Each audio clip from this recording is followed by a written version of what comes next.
tuning in for another edition of Men Talk. I'll go ahead and introduce my co-stars, my sidekicks, starting over here to my right. Aaron Jones.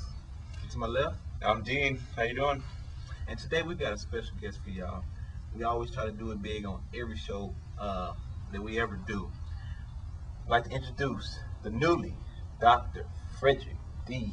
Haynes. Appreciate it, man. How you doing? How you doing? Wonderful. Honored to be here. Thank you for being here, man. We just want to bring you here and ask you a few questions on what you got going on now and what you're doing in the community now. I know a lot of things are going on. We got a new year coming up. Want to see some of the new things you got going on. Right. And give us a little background on maybe some stuff that you ain't put out there yet that we can have the first. We can have that little sneak peek of what you got coming up for the 08 year. Well, man, I'm going to tell you what I'm excited about. This is kind of selfish, but hopefully you'll forgive me. You asked, I got to put it out there. Next year I celebrate 25 years as pastor of Friendship West Baptist Church. Great. I don't look that old, but I've been there 25 years. And so I'm excited about that.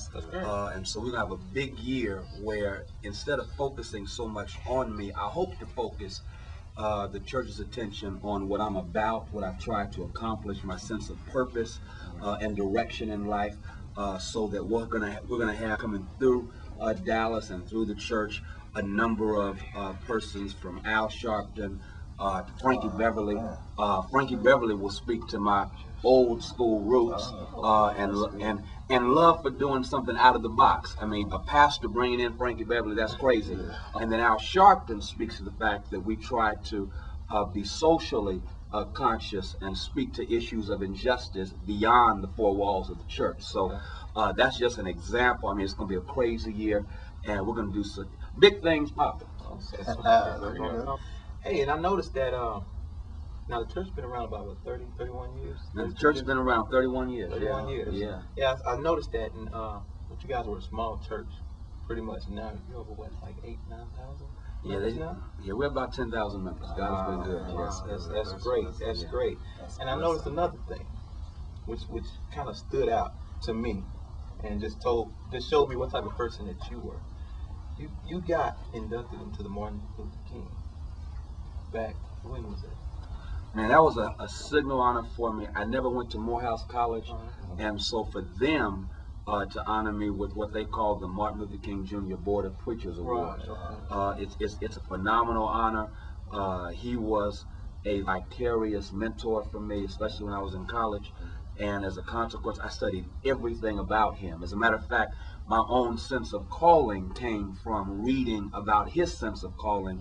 And I said, okay, well, now I can find out what I'm about and what I'm supposed to do with my life. And so when I received that award, I mean, it was crazy, it was wonderful, and again, one of my highest honors. So.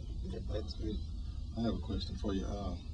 Now that you're preaching, like, let's say, for instance, what would you be doing if you wasn't a pastor? Man, two things. Number one, I'm a frustrated comedian. I want to be a comedian, you know. And so Ricky Smile and I, we're always going back and forth. And then, but nobody in my family thinks I'm funny. So they have a warped sense of humor, unfortunately. And then an attorney. I like to be an advocate, a la, Johnny Cochran. That's very good. That's very good.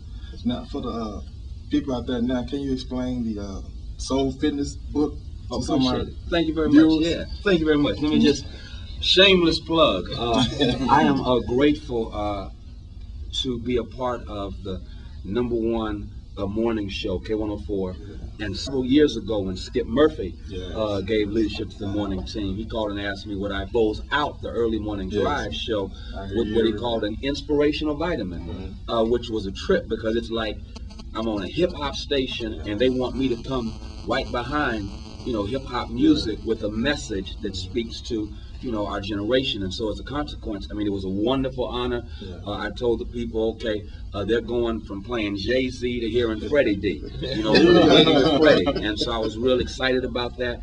And out of that came this book. And so every morning we close out the early morning drive with an inspirational vitamin that we take from, issues of the day, as well as something that illustrates where people are, and then we make it into a message. And through the years, I've received so many calls. Okay, you need to put this in a book. Yeah. And so, fortunately, Patricia Webb's members of our church got together, and they did a phenomenal job of editing it and making all the I's dotted and the T's crossed. Now, for some of the viewers, where can they pick a copy of that book up? Thank you, man. Friendshipwest.org, www.friendshipwest.org. You can call the church 972-228-5200. There are bookstores in the Dallas-Fort Worth area that have the book. So please, it's Judson Press, and Judson Press is a major publisher. So I encourage you to pick up Soul Fitness. You get your body together, but hey, you got to have that soul tight. That's right. Now, what's the toughest part of your ministry, do you find? And the toughest part for me is I have high expectations that I rarely live up to. And so I'm continuously in a state of I didn't quite get it yet. I love what I do. I thank God for what I do. But after every sermon, I'm like, oh man, I could have done this differently. Right. You know, I should have done this. After every effort that we, do by way of ministry, there's always something that I'm saying, I could have done this better. Constant work. Yeah, constant work. Now, let's talk about your community and the community at large. What are the greatest needs of your community, and what do you think are the greatest needs of people in general that you find? I think that it's an excellent question. Number one, I think that, and in Dallas, it's strange to talk about this because Dallas is a can-do city. There's an image that Dallas projects, and yet where I pastor, there are pockets of poverty. And so whenever we talk about the crime rate, but we don't deal with one of the causes of crime, which has to do with sense of hopelessness, despair, desperation. I mean, that kind of thing has to be addressed. And so as a consequence, at our church, we have a strong emphasis on reaching the unreached, being a voice for those who are voiceless. Every year we have what we call a faith summit on poverty.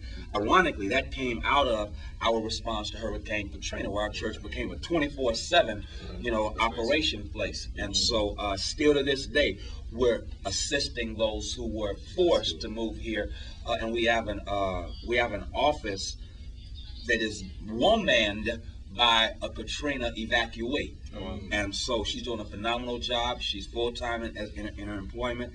So addressing issues of poverty and then giving hope to people. Right. So those are just some of the things that we're trying to do. What do you suggest for someone that wants to break in real quick? Yeah, go ahead. I apologize. We got to go pay some bills. Oh, okay. We'll be right back. Soul Fitness. Come right back right here on Mental.